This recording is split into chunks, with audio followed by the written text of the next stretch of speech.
సంవత్సరాల తరబడి ఎన్ని మందులు వాడినా మీ మోకాల నొప్పులు తగ్గట్లేదా? ప్రాణ పెయిన్ క్లినిక్ లో అత్యాధునిక చికిత్స. నమస్తే విజయబుద్ధిన గారు. నమస్తే ఉషా. చేంజ్ లైఫ్లో కొన్నిసార్లు కొన్ని విషయాల్లో మనం కావచ్చు, మనతో ఉండేవాళ్ళు కావచ్చు, ప్రతిసారి చెప్తూ ఉంటాం పరిస్థితులు మారుతాయి, పద్ధతులు మారుతాయని. అలాగే కొన్ని చేంజ్ చేసుకుంటే బిహేవియర్ కావచ్చు, వాళ్ళు మాట్లాడే విధానాన్ని కావచ్చు, పరిస్థితి మెరుగుపడుతుందని చెప్తూ ఉంటాం. ఆ చేంజ్ని ఎక్కడో యాక్ట్ చేస్తున్నట్టుగా అనిపిస్తూ ఉంటే దాన్ని ఏ విధంగా యాక్సెప్ట్ చేయాలి, మళ్ళీ చెప్పే ప్రయత్నం చేయాలి అంటారా? కొన్నిసార్లు వదిలేయడం మంచిది అనుకోవచ్చు. ఎందుకంటే ఎక్స్పెక్టేషన్స్ ప్రతి మనిషిలో ఉంటుంటాయి. వీళ్ళు ఇలా మారితే బాగుండని, మనకు అనుకూలంగా మారాలని రూల్ కాదు, కానీ కొన్నిసార్లు మారితేనే మంచిది. ఆ సిచ్యుయేషన్కి కావచ్చు, ఆ వాతావరణానికి కావచ్చు. దాన్ని ఎప్పుడూ ఎలా యాక్సెప్ట్ చేయాలి? సో అంటే అవతల వ్యక్తి మారినప్పుడు అంటున్నావా, మారనప్పుడు మారినట్టు యాక్ట్ చేస్తున్నప్పుడు. ఓకే అర్థమైంది. ఫస్ట్ ఆఫ్ ఆల్, ఒక వ్యక్తి మారాలి అని అతిగా ఎక్స్పెక్ట్ చేయకూడదు. అలా అని అది మన స్పౌజో, భార్యో, భర్తో అన్నప్పుడు వాళ్ళతో కలిసి ఉండాలంటే వాళ్ళలో మార్పు రాకపోతే మనకి ముందుకు సాగలేము. నిద్ర పట్టదు. మార్పు రావటం కాదు ఇక్కడ ముఖ్యం, వచ్చిన మార్పు నిలబడటం. ఇప్పుడు ఏదో బెదిరించో, బతిమాలో, అలిగో, సాధించో, లేకపోతే బెదిరించో మార్పు వస్తున్నాం అనుకున్నా అది చాలా టెంపరీగా ఉంటుంది. ఎందుకంటే ఒక్కటి బలంగా బాగా గుర్తుపెట్టుకోవాల్సింది ఏంటంటే, ఏ వ్యక్తి కూడా మారాలి అని తను అనుకుంటే తప్పితే ఒకరు చెప్పినంత మాత్రాన అయితే జరగదు, రాదు మార్పు. వచ్చినా అది టెంపరీగా ఉంటుంది. ఎందుకంటే అతను అనుకోలేదు కాబట్టి, ఆమె అనుకోలేదు కాబట్టి. సో ఇక్కడ మార్పు, ఇక్కడ 2 ఫ్యాక్టర్స్ ఉంటాయి ఉషా. ఒకటి, ఇప్పుడున్న విధానంలో ఉంటే ఏమి బాగోలేదు, ఏం జరుగుతోంది, నెగిటివ్ కానీ సైడ్ ఎఫెక్ట్స్ కానీ. అంటే ఫర్ ఎగ్జాంపుల్, ఒక సిగరెట్ స్మోకింగ్ ఉంది అనుకుందాం, ఎడిక్షన్. అది ఎడిక్షన్ కానంత లెవెల్లో ఉన్నంత వరకు ఇప్పుడు అసలు మాట్లాడటానికి లేదు, అన్ని సోషల్ అయిపోయినాయి కదా. సో ఎడిక్షనే ఉందనుకున్నాం. సో ఇప్పుడు ఎడిక్ట్ అయిన వాడికి అది తాగితే అంటే లంగ్స్కి మంచిది కాదు, క్యాన్సర్ వచ్చే అవకాశం ఉంది, ఇవన్నీ తెలియదని మనం అనుకుంటామా? సిగరెట్ పెట్టే మీద క్లియర్గా రాసి ఉంటుంది. సో తాగే వాళ్ళకి అది తెలిసినా ఆపుకోలేకపోతున్నారు కాబట్టి దాన్ని మనం ఎడిక్షన్ అన్నాం, అంతే కదా, వ్యసనం.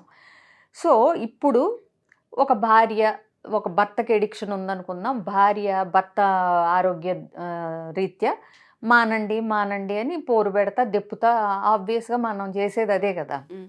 చేస్తున్నప్పుడు ఇతనికి మారాలి అనేది అనిపించకపోతే ఈ భార్య పెట్టే పోరు కానీ ఏదైనా ఎంతవరకు సాధ్యం అవుతుంది? అతన్ని మానిపించడానికి అవ్వదు.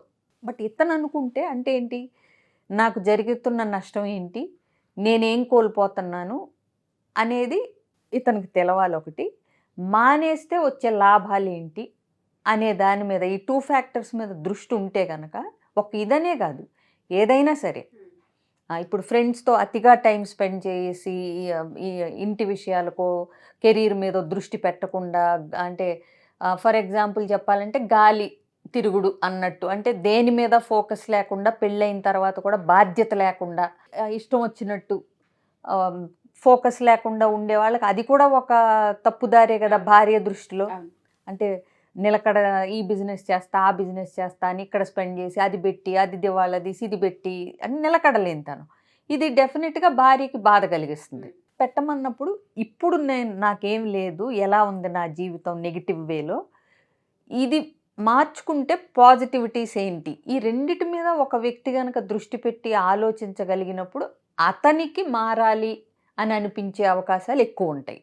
అప్పుడు మన ఇన్ఫ్లుయెన్స్ అనేది, అంటే భార్య చేసే హితబోధ కానీ, పోరు కానీ, లేకపోతే బతిమాలటం కానీ ఏదైనా ఇన్ఫ్లుయెన్స్ ఇస్తుంది, అంటే ప్రేరణ. అంతే తప్పితే ఒక వ్యక్తి మారాడు అంటే మన అవతల వ్యక్తి, మన పాత్ర చాలా తక్కువ ఉంటుంది. బలంగా అతనికి అనిపించినప్పుడు అది జరుగుతుంది.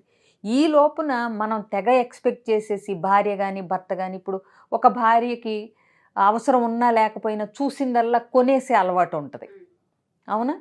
దానివల్ల ఆర్థిక ఇబ్బందులు అని చెప్పి భర్త కొనొద్దు, ఈ షాపింగ్లు. ఇప్పుడు ఎస్పెషలీ కోవిడ్ తర్వాత నాకు చాలా కేసులు వచ్చినాయి, ఈ ఆన్లైన్ షాపింగ్ మా ఆవిడతో మానిపించలేకపోతున్నానని. ఎందుకంటే అదొక ఎడిక్షన్ అయిపోయింది.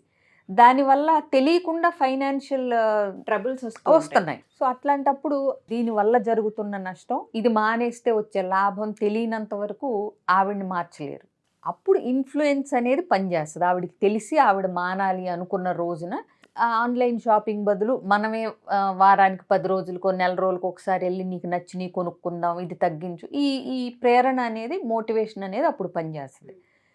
ఈ లోపున గనక అవతల వ్యక్తి ఎవరైతే మార్పు కావాలి అవతల వ్యక్తులు అని కోరుకుంటున్నారో వాళ్ళ ఎక్స్పెక్టేషన్స్ ఎక్కువ ఉంటే వీళ్ళకి డిసప్పాయింట్మెంట్స్ ఎక్కువ అవుతూ ఉంటాయి.